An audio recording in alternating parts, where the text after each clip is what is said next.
వర్తమానం వార్తలకు స్వాగతం. వార్తలు చదువుతుంది భాష. ఈరోజు వార్తల్లోని ముఖ్యాంశాలు. గాజా బందీలను ఇజ్రాయెల్ పట్టించుకోవడం లేదని పేర్కొన్న ఖతార్. ఇకపై పాలస్తీనా దేశం ఉండబోదని ప్రకటించిన ఇజ్రాయెల్ ప్రధాని నెతన్యాహు. మతం మారితే జైలే, మత మార్పిడి నిరోధక బిల్లును ఆమోదించిన రాజస్థాన్. కార్పొరేట్ శక్తి మీడియా స్వేచ్ఛను హరిస్తోందని పేర్కొన్న ప్రముఖ పాత్రికేయులు పి సాయినాథ్. హైదరాబాద్లో మరోసారి ఇంటర్నెట్ అంతరాయంతో నిరసనలు. ఏపీ ప్రభుత్వం చొరవతో నేపాల్ నుంచి క్షేమంగా తిరిగొచ్చిన తెలుగు ప్రజలు. దోహాలో హమాస్ నేతలపై దాడి చేశాక గాజా బందీల గురించి ఇజ్రాయెల్ పట్టించుకోవడం లేదని ఖతార్ ప్రధానమంత్రి ఐక్యరాజ్యసమితికి తెలిపారు. అయితే ఈ దాడిని ఖండించే విషయంలో ప్రపంచ శక్తులు ఐక్యంగా ఉండటంతో శాంతి కోసం ఒత్తిడి చేస్తూనే ఉంటామని ఆయన ప్రతిజ్ఞ చేశారు. అమెరికా మిత్రదేశం ఖతార్పై మంగళవారం జరిగిన ఘోరమైన దాడితో ఇజ్రాయెల్ అన్ని పరిమితులను దాటి వెళ్ళింది అని ఐక్యరాజ్యసమితి భద్రతా మండలి అత్యవసర సమావేశంలో Sheikh Mohammed bin Abdul Rahman Al Thani అన్నారు. అయితే గాజాలో దాదాపు 2 సంవత్సరాలుగా జరుగుతున్న యుద్ధాన్ని ముగించే ప్రయత్నాలను ఖతార్ వదులుకోదు. రక్తపాతాన్ని ఆపడానికి ఎటువంటి సంకోచం లేకుండా మా మానవతా దౌత్య పాత్రను కొనసాగిస్తుంది అని ఆయన అన్నారు.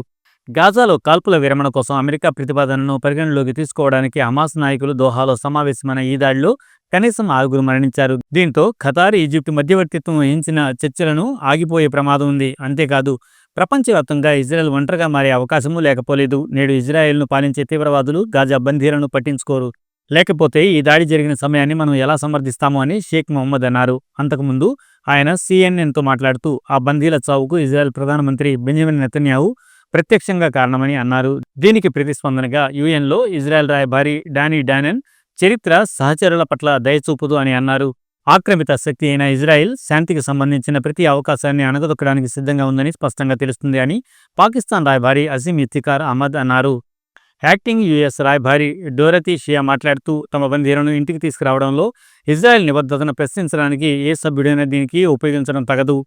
సెషన్ ప్రారంభంలో యుఎన్ రాజకీయ చీఫ్ రోజ్మెరీ డీకార్లో మాట్లాడుతూ ఖతార్పై ఇజ్రాయెల్ దాడి ప్రపంచాన్ని దిగ్భ్రాంతికి గురిచేసింది. గాజాలో యుద్ధంలో ప్రమాదకరమైన అధ్యాయాన్ని తెరిచే అవకాశం ఉందని అన్నారు. ఇజ్రాయెల్ బలవంతంగా గాజా ప్రాంతాన్ని ఆక్రమించడానికి ప్రయత్నిస్తోంది అని ఖతార్ ప్రధాని ఆరోపించారు. కానీ మేము మధ్యవర్తిత్వం, వివాదాల శాంతియుత పరిష్కారాన్ని పూర్తిగా విశ్వసిస్తాము. ఖతార్ పాత్రను ప్రపంచవ్యాప్తంగా ప్రశంసిస్తున్నారు అని అన్నారు. కానీ దాడి గురించి చర్చించడానికి వచ్చే వారం దోహాలో అరబ్ ఇస్లామిక్ శిఖరాగ్ర సమావేశాన్ని నిర్వహిస్తున్నట్లు కూడా ఖతార్ తెలిపింది. దోహా దాడిని అమెరికా ఖండించింది, కానీ ఇజ్రాయెల్ గురించి ప్రస్తావించలేదు. ఇక ముందు పాలస్తీనా దేశం ఉండదని ఇజ్రాయెల్ ప్రధాని నెతన్యాహు సంచలన ప్రకటన చేశారు. ఆక్రమిత వెస్ట్ బ్యాంకులో వేలాది కొత్త గృహాలను నిర్మించనున్నట్టు వెల్లడించారు. జెరూసలేంకు తూర్పున ఉన్న ఈ ప్రాంతంలో వివాదాస్పద E1 సెటిల్మెంట్ ప్రాజెక్టును ముందుకు తీసుకువెళ్లేందుకు ఉద్దేశించిన ఒప్పందంపై కూడా నెతన్యాహు సంతకం చేశారు. పాలస్తీనా రాజ్యం ఉండదన్న మా వాగ్దానాన్ని మేము నెరవేర్చబోతున్నాము. ఈ స్థలం మాది అని నెతన్యాహు జెరూసలేంకు తూర్పున ఉన్న ఇజ్రాయెల్ స్థావరం మాలే అడూమింలో జరిగిన కార్యక్రమంలో అన్నారు. మేము మా వారసత్వాన్ని, మా భూమిని, మా భద్రతను కాపాడుకుంటాము. మేము నగర జనాభాను రెట్టింపు చేయబోతున్నామని ఆయన అన్నారు. జెరూసలేంకు తూర్పున సుమారు 12 చదరపు కిలోమీటర్ల విస్తీర్ణంలో ఉన్న ఈ E1 ప్రాంతంలో నిర్మాణాలు చేపట్టాలని ఇజ్రాయెల్ చాలా కాలంగా భావిస్తోంది. అయితే అమెరికా, యూరోపియన్ దేశాల ఒత్తిడితో 2012 నుంచి 2020 వరకు ఈ ప్రాజెక్టు నిలిచిపోయింది. ఇప్పుడు రక్షణ మంత్రిత్వ శాఖ నుంచి కూడా తుది ఆమోదం లభించడంతో ఈ ప్రాజెక్టును తిరిగి ప్రారంభించారు. ఈ ప్రాంతంలో కొత్త రోడ్లు, మౌలిక సదుపాయాల కల్పనకు సుమారు $1 బిలియన్ ఖర్చు అవుతుందని అంచనా. ఇజ్రాయెల్ స్వాధీనం చేసుకున్న తూర్పు జెరూసలేంను మినహాయించి వెస్ట్ బ్యాంక్ దాదాపు 3 మిలియన్ల పాలస్తీనియన్లకు, అలాగే దాదాపు 5 లక్షల మంది ఇజ్రాయెల్ సెటిలర్లకు ఇక్కడ ఉంటున్నారు. కాగా అంతర్జాతీయ చట్టాల ప్రకారం వెస్ట్ బ్యాంక్లోని ఇజ్రాయెల్ సెటిల్మెంట్లు చట్టవిరుద్ధమని ఐక్యరాజ్యసమితి భద్రతా మండలి తీర్మానాలు చెబుతున్నాయి. 4వ జెనీవా ఒప్పందాన్ని ఇది ఉల్లంఘించడమేనని పలు దేశాలు వాదిస్తున్నాయి. అయితే ఇజ్రాయెల్ ఈ వాదనలను మొదటి నుంచి ఖండిస్తోంది. గత నెలలో ఇజ్రాయెల్ రైట్ వింగ్ ఆర్థిక మంత్రి బెజ్లెల్ స్మోట్రిచ్ ఈ అత్యంత సున్నితమైన భూమిలో దాదాపు 3400 ఇళ్లను నిర్మించే ప్రణాళికలకు మద్దతు ఇచ్చారు. కాగా ఆయన ప్రకటనను యుఎన్ చీఫ్ ఆంటోనియో గుటెర్రస్ ఖండించారు. ఈ పరిణామం వెస్ట్ బ్యాంకును 2గా విభజించి పక్కనే ఉన్న పాలస్తీనాకు అస్తిత్వ ముప్పు కలిగిస్తుందని అన్నారు. ఐక్యరాజ్యసమితి సర్వసభ్య సమావేశంలో పాలస్తీనాకు ప్రత్యేక దేశంగా గుర్తింపు ఇచ్చేందుకు కొన్ని పశ్చిమ దేశాలు ప్రయత్నాలు చేస్తున్న తరుణంలో నెతన్యాహు ఈ నిర్ణయం తీసుకోవడం ప్రాధాన్యత సంతరించుకుంది. ఇప్పటికే ఖతార్లో హమాస్ నేతలపై దాడి విషయంలో అంతర్జాతీయంగా విమర్శలు ఎదుర్కొంటున్నప్పటికీ ఇజ్రాయెల్ ఈ విషయంలో వెనక్కి తగ్గడం లేదు. ఒకవేళ మిత్రదేశాలు కూడా వ్యతిరేకిస్తే ఇజ్రాయెల్ ఒంటరిగా నిలబడాల్సి వస్తుంది. మొత్తంగా ఇజ్రాయెల్ దూకుడు వైఖరి భవిష్యత్తులో ఈ వివాదం ఎలాంటి మలుపు తీసుకుంటుందన్న ఉత్కంఠ నెలకొంది. రాజస్థాన్లో మత మార్పిడి నిరోధక బిల్లు అటు మైనార్టీలు ఇటు మతాంతర జంటల్లో తుఫాన్ను రేకెత్తిస్తోంది. ఈ మేరకు రాజస్థాన్లో బలవంతపు మోసపూరిత మత మార్పిడులను అరికట్టేందుకు భజన్లాల్ శర్మ ప్రభుత్వం అత్యంత కఠినమైన చట్టాన్ని తీసుకొచ్చింది. మంగళవారం రాజస్థాన్ అసెంబ్లీ రాజస్థాన్ చట్టవిరుద్ధ మత మార్పిడి నిరోధక బిల్లు 2025ను మూజువాణి ఓటుతో ఆమోదించింది. ఇది భారతీయ జనతా పార్టీ పాలిత రాష్ట్ర రాజకీయ యవనికపై అలజడిని సృష్టించింది. ప్రధాన రాజ్యాంగ హక్కులను ప్రభావితం చేసే ఈ బిల్లును ప్రతిపక్ష పార్టీలు చర్చలో పాల్గొనకుండానే ఆమోదించారు. ప్రభుత్వంలోని మంత్రుల సహా బీజేపీ నాయకులు ముస్లింల లవ్ జిహాద్, క్రైస్తవ మిషనరీల బలవంతపు మత మార్పిడులను ఆపడానికి కొత్త చట్టం సహాయపడుతుందని పేర్కొన్నప్పటికీ ప్రతిపక్షం కాంగ్రెస్ అసెంబ్లీలో బిల్లుపై చర్చను బహిష్కరించి వాకౌట్ చేసింది. ఇది మత సామరస్యాన్ని దెబ్బతీస్తుందని, సమాజంలో ఉద్రిక్తతను సృష్టిస్తుందని ఆరోపించింది. ఈ సంవత్సరం ఫిబ్రవరిలో రాష్ట్ర అసెంబ్లీలో ప్రవేశపెట్టిన ఇలాంటి బిల్లును ఉపసంహరించుకుని మళ్లీ కొత్త బిల్లు తీసుకొచ్చారు. అసెంబ్లీలో దీనిని ఆమోదించడం ద్వారా మత మార్పిడి నిరోధక చట్టాన్ని తీసుకురావడానికి బీజేపీ ప్రభుత్వం చేస్తున్న మూడవ ప్రయత్నం ఇది. ఈ బిల్లు అమలులోకి వచ్చిన తర్వాత రాజస్థాన్ మత మార్పిడి నిరోధక చట్టం ఉన్న 12వ రాష్ట్రంగా అవతరిస్తుంది. ప్రస్తుతం ఇటువంటి చట్టాలు ఒడిశా, అరుణాచల్ ప్రదేశ్, గుజరాత్, ఛత్తీస్గఢ్, కర్ణాటక, జార్ఖండ్, హర్యానా, ఉత్తరాఖండ్, హిమాచల్ ప్రదేశ్, ఉత్తరప్రదేశ్, మధ్యప్రదేశ్ రాష్ట్రాల్లో ఉన్నాయి. రాజ్యాంగంలో నిర్దేశించిన అన్ని ప్రాథమిక హక్కులను బిల్లు హరిస్తుందని పౌర హక్కుల సంఘాలు ఎత్తిచూపాయి. మార్పిడి నిర్వచనం కూడా నిపుణుల దృష్టిని ఆకర్షించింది. వారి పూర్వీకుల మతంలోకి తిరిగి వచ్చేవారిని చట్టం నుండి మినహాయించారు. బిల్లులోని సెక్షన్ 3 ప్రకారం ఎవరైనా అసలు మతంలోకి అంటే పూర్వీకుల మతంలోకి తిరిగి మారితే దానిని ఆ చట్ట ప్రకారం మతమార్పిడిగా పరిగణించకూడదు. రాజస్థాన్ చట్టవిరుద్ధ మతమార్పిడి నిషేధ బిల్లు పూర్వీకుల మతం అంటే విశ్వాసం కలిగి ఉన్న లేదా ఆచరించిన మతం అని కూడా వివరిస్తుంది. ఈ నిబంధన సంఘ్ పరివార్ నేతృత్వంలోని కర్ వాపసీ కార్యక్రమానికి అనుగుణంగా ఉంటుంది. ఈ కొత్త చట్టం ప్రకారం మోసం, ప్రలోభం లేదా భయపెట్టి మతం మారిస్తే 7 నుంచి 14 సంవత్సరాల వరకు జైలు శిక్ష, 5 లక్షల వరకు జరిమానా విధిస్తారు. అదే మైనర్లు, మహిళలు, ఎస్సీ, ఎస్టీ వర్గాల వారిని లక్ష్యంగా చేసుకుని మత మార్పిడికి పాల్పడితే శిక్ష మరింత కఠినంగా ఉంటుంది. అలాగే అలాంటి కేసుల్లో 10 నుంచి 20 ఏళ్ల జైలు శిక్షతో పాటు కనీసం 10 లక్షల రూపాయల జరిమానా చెల్లించాల్సి ఉంటుంది. ఈ బిల్లులోని అత్యంత కీలకమైన అంశం సామూహిక మత మార్పిడులకు సంబంధించింది. మోసపూరిత పద్ధతుల్లో సామూహిక మత మార్పిడులకు పాల్పడిన వారికి 20 సంవత్సరాల జైలు నుంచి యావజ్జీవ కారాగార శిక్ష వరకు విధించవచ్చు. దీంతో పాటు కనీసం 25 లక్షల రూపాయల వరకు జరిమానా కూడా విధిస్తారు. చట్టవిరుద్ధ మత మార్పిడుల కోసం విదేశీ నిధులు స్వీకరించిన కఠిన చర్యలు తప్పవు. 2006లో రాజస్థాన్లో అప్పటి ముఖ్యమంత్రి వసుంధర రాజే మత మార్పిడి నిరోధక చట్టాన్ని అమలు చేయడానికి ప్రయత్నించారు. కానీ కాంగ్రెస్, మానవ హక్కుల సంఘాలు, మైనార్టీ సంస్థల వ్యతిరేకత కారణంగా అప్పటి రాష్ట్రపతి, ప్రతిపక్ష పార్టీలు ఆ బిల్లును తిరస్కరించారు. సవరించిన వెర్షన్ కూడా 2008లో కేంద్రం పెండింగ్లో పెట్టింది. కాగా బీజేపీ ఎమ్మెల్యేలు బిల్లులోని నిబంధనలను ప్రశంసించారు. బిల్లు ఆమోదం సమాజంలో శాంతి, సామరస్యాన్ని కొనసాగించడానికి మార్గం సుగమం చేస్తుందని రాజస్థాన్ హోంశాఖ సహాయ మంత్రి జవహర్ సింగ్ బేదం అసెంబ్లీలో అన్నారు. మీడియా స్వేచ్ఛను కార్పొరేట్ శక్తి హరిస్తుందని ప్రముఖ గ్రామీణ పాత్రికేయులు పి. సోమనాథ్ అభిప్రాయపడ్డారు. తన వాదనకు అనుకూలంగా ఆయన కొన్ని ఉదాహరణలు కూడా ఇచ్చారు. ఈ మేరకు ఆయన మాట్లాడుతూ, స్వాతంత్రం వచ్చిన వెంటనే నెహ్రూ ప్రభుత్వం మీడియా సంస్థలకు సహాయం అందించే ప్రయత్నంలో బాంబేలోని నారిమన్ పాయింట్, ఢిల్లీలోని బహదూర్ షా జాఫర్ మార్గ్ వంటి ప్రధాన ప్రదేశాల్లో అగ్రశ్రేణి మీడియా సంస్థలకు భూమిని ఇచ్చినప్పుడు సంపద కేంద్రీకరణ ప్రారంభమైందని అన్నారు. ఇది వారిని రియల్ ఎస్టేట్ టైకూన్లుగా మార్చిందని ఆయన అన్నారు. ఈ భూముల్లో బహుళ అంతస్తుల భవనాలను నిర్మించడం ద్వారా మీడియా సంస్థలు వార్తాపత్రికను ప్రచురించడానికి ఉంచిన ఒక అంతస్తు మినహా మిగతా అన్ని అంతస్తులను అద్దెకి ఇచ్చాయి. దీంతో అవి అపారమైన సంపదను కూడబెట్టుకోవడానికి సహాయపడ్డాయని తెలిపారు. ఫలితంగా ఈ మీడియా సంస్థలు కూడా శక్తివంతమైన రియల్ ఎస్టేట్ డెవలపర్లుగా మారారని సాయినాథ్ అన్నారు. దీనికి సాక్ష్యంగా ఆయన టైమ్స్ ఆఫ్ ఇండియా గ్రూప్ యజమానుల్లో ఒకరైన వినీత్ జైన్ న్యూయార్కర్కు ఇచ్చిన ఇంటర్వ్యూను ఉటంకించారు. ఆ ఇంటర్వ్యూలో, మేము వార్తాపత్రిక వ్యాపారంలో లేము, మేము ప్రకటనల వ్యాపారంలో ఉన్నామని జైన్ వ్యాఖ్యానించిన విషయం తెలిసిందే.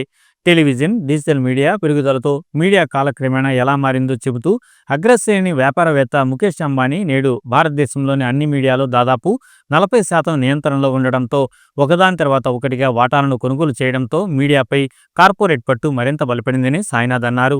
గౌతమ్ అదానీ ఎన్డీటీవీని స్వాధీనం చేసుకోవడం గురించి ప్రస్తావిస్తూ రాజకీయ నాయకులు కూడా ఇప్పుడు మీడియా వ్యాపారంలో లోతుగా పాల్పంచుకుంటున్నారని, భారతదేశం అంతటా ముఖ్యంగా దక్షిణాదిలో అనేక టీవీ ఛానళ్లను కలిగి ఉన్నారని ఆయన ఎత్తి చూపారు. ఇది మీడియా కవరేజీని ఎలా ప్రతికూలంగా ప్రభావితం చేస్తుందో చెబుతూ, బాలీవుడ్ వ్యాపారాన్ని కవర్ చేసే అనేక మంది రిపోర్టర్లు ఉన్నారని, కానీ భారతదేశంలో దాదాపు 3/2 వంతుల వరకు ఉన్న పేదరికం గ్రామీణ భారతదేశానికి ఈ రిపోర్టర్ లేడని సాయినాథ్ అన్నారు. భారతీయ మీడియా కార్పొరేట్ యాజమాన్యానికి సంబంధించిన ట్రిలియన్ల రూపాయల విలువైన గణాంకాలను కూడా సాయినాథ్ ఉటంకించారు. డిజిటల్ మీడియా పెరుగుదలతో సంపద మరింత కేంద్రీకరణ ఎలా జరిగిందో సాయినాథ్ చర్చించారు. ప్రపంచవ్యాప్తంగా 4 ప్రధాన కార్పొరేట్ సంస్థలు ఇప్పుడు డిజిటల్ మీడియాను నియంత్రిస్తున్నాయి. డిజిటల్ ప్లాట్ఫామ్లకు అప్లోడ్ చేసిన మొత్తం డేటాను వారు యాక్సెస్ చేస్తున్నారు. భారత ప్రభుత్వం కొత్త చట్టాలను ప్రతిపాదించడం ద్వారా డిజిటల్ మీడియాను మరింత నియంత్రించాలని చూస్తుండటంతో పత్రికా స్వేచ్ఛపై దాడి ఆసన్నమైందని సాయినాథ్ అన్నారు. దీనికి ఉదాహరణగా రిపోర్టర్స్ వితౌట్ బోర్డర్స్ ప్రపంచ పత్రికా స్వేచ్ఛా సూచికలో 180 దేశాల్లో భారతదేశాన్ని 161వ స్థానంలో ఉందని, ఆ తర్వాత కోవిడ్ కాలంలో మీడియాను నియంత్రించే ప్రయత్నం జరిగిందని సాయినాథ్ అన్నారు. ఇండెక్స్ ఫలితాలను ఎదుర్కోవడానికి ప్రధానంగా ప్రభుత్వ అధికారులతో కూడిన కమిటీ ఏర్పడింది. మీడియా స్వేచ్ఛను నిర్ధారించాలనే షరతుపై ఈ కమిటీలో తాను చేరానని సాయినాథ్ చెప్పారు. అయితే తన జోక్యాలు చాలా బలంగా ఉన్నాయని గుర్తించిన తర్వాత కేబినెట్ కార్యదర్శి నేతృత్వంలోని కమిటీ చివరికి అదృశ్యమైందని ఆయన వాపోయారు. ఇప్పుడు లాభాపేక్ష లేని మీడియా సంస్థలపై భారీ ఆదాయపు పన్ను విధించే చట్టాన్ని ప్రవేశపెట్టే ప్రయత్నం జరుగుతుందని సాయినాథ్ అన్నారు. ఈ చర్య ఫలితంగా సాయినాథ్ యాజమాన్యంలోని పరి, ది వైర్ వంటి లాభాపేక్ష లేని సంస్థలు ఎక్కువగా నష్టపోయే అవకాశం ఉందని ఆయన అన్నారు. గత దశాబ్దంలో ఉద్భవించిన స్వతంత్ర మీడియా సంస్థలను అణిచివేయడమే ప్రభుత్వ ఉద్దేశమని సాయినాథ్ అన్నారు. Telangana southern power distribution corporation limited కేబుల్స్ను కత్తిరించడంతో నిన్న హైదరాబాద్లో మరోసారి ఇంటర్నెట్ అంతరాయం ఏర్పడింది. అకస్మాత్తుగా ఇంటర్నెట్ ఆగిపోవడంతో వ్యాపారాలు, విద్యార్థులు ఇబ్బందులు పడ్డారు. దీనికి నిరసనగా కేబుల్ ఆపరేటర్లు చాంద్రాయణగుట్ట ఎక్స్ రోడ్లో ధర్నా నిర్వహించారు. ఫలితంగా కొంతసేపు ట్రాఫిక్ కూడా అంతరాయం కలిగింది. అధికారుల బాధ్యతారహిత చర్యను కేబుల్ ఆపరేటర్లు తీవ్రంగా ఖండించారు. ఇలాంటి సంఘటనలు పునరావృతమైతే ఆన్లైన్ విద్య, జర్నలిజం, డిజిటల్ వ్యాపారాలతో సహా రోజువారీ జీవితాన్ని దెబ్బతీస్తాయని హెచ్చరించారు. కాగా ఇంటర్నెట్ అంతరాయం తెలంగాణ సచివాలయం పనితీరును కూడా ప్రభావితం చేసింది. నివేదికల ప్రకారం ఇంటర్నెట్, కేబుల్ సేవల్లో నిరంతరం అంతరాయం ఏర్పడుతూనే ఉంది. దక్షిణ డిస్కాం విద్యుత్ స్తంభాలపై చట్టవిరుద్ధంగా ఏర్పాటు చేసిన కేబుల్ వైర్లను కత్తిరిస్తూనే ఉంది.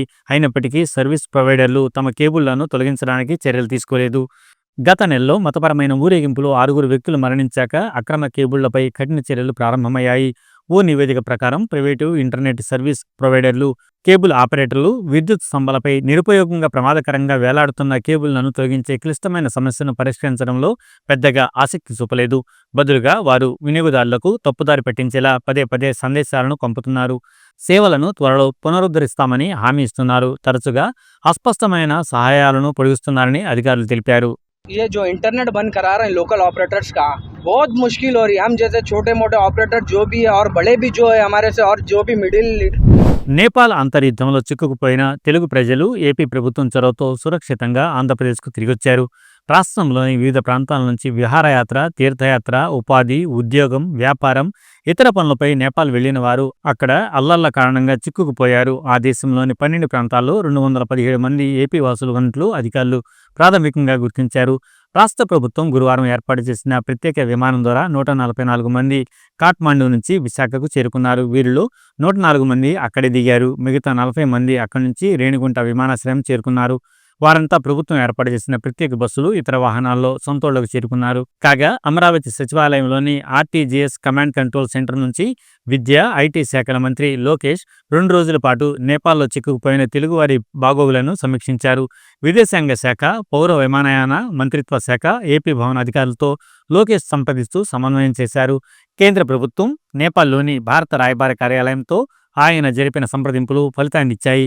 పలువురు ఏపీ వాసులు ప్రత్యేక విమానం, బస్సుల్లో బయలుదేరి నేపాల్ నుంచి మన దేశానికి చేరుకున్నారు. తొలిగా హెటౌడ్ నుంచి 22 మంది బస్సులో బీహార్ సరిహద్దు ద్వారా భారత్లోకి ప్రవేశించారు. సిమికోట్ నుంచి ప్రత్యేక విమానం ద్వారా 12 మందిని సరిహద్దులోని నేపాల్ గంజ్కు తరలించారు. అక్కడి నుంచి వాహనాల ద్వారా లక్నోకు, ఆ తర్వాత ప్రత్యేక విమానంలో రాష్ట్రానికి తీసుకొచ్చారు.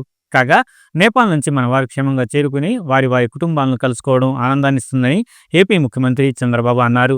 కేంద్ర ప్రభుత్వం అందించిన సహకారాన్ని ఎక్స్ వేదికగా కృతజ్ఞతలు తెలిపారు. నేపాల్ పరిస్థితుల్ని నిరంతరం సమీక్షిస్తూ అక్కడ చిక్కుకున్న వారిని రాష్ట్రానికి సురక్షితంగా తీసుకొచ్చేందుకు కృషి చేసిన మంత్రులను, ఆర్టీజీఎస్, ఏపీఎస్ఆర్టీ, ఏపీ భవన్ అధికారుల బృందాన్ని చంద్రబాబు అభినందించారు. మరోవంక భయంకరమైన పరిస్థితుల్లో నేపాల్ నుంచి క్షేమంగా స్వరాష్ట్రానికి చేర్చినందుకు బాధితులు హర్షం వ్యక్తం చేశారు. ఆంధ్రప్రదేశ్ ప్రభుత్వం చొరవను అభినందించారు. ఈ వార్తలు ఇంతటితో సమాప్తం. మరిన్ని విశేషాలతో మళ్ళీ మీ ముందుంటాం. లైక్ చేయండి, షేర్ చేయండి, సబ్స్క్రైబ్ చేయండి. వర్తమానాన్ని ప్రజల్లోకి తీసుకువెళ్ళండి. ధన్యవాదాలు.